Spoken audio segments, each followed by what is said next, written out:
আসসালামু আলাইকুম ওয়া রাহমাতুল্লাহি ওয়া বারাকাতুহু।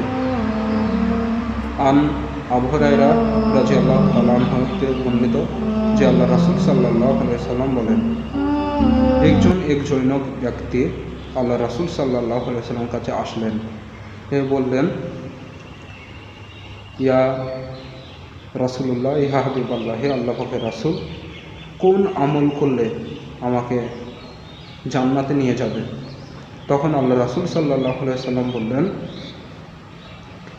আল্লাহর সাথে কাউকে শিরিক না করা, অংশীদার না করা, আর নিয়মিত 5 ওয়াক্ত সালাত আদায় করা, রমজান মাসের সিয়াম পালন করা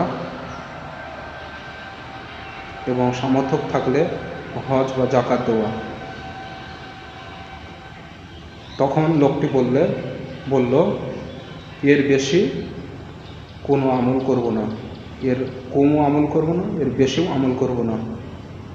তখন আল্লাহ রাসূল সাল্লাল্লাহু আলাইহি সাল্লাম বললেন, কেউ যদি জান্নাতে কোনো ব্যক্তিকে দেখতে চায়, সে যেন এই লোকটিকে দেখে নেয়। সহিহ বুখারী শরীফ হাদিস।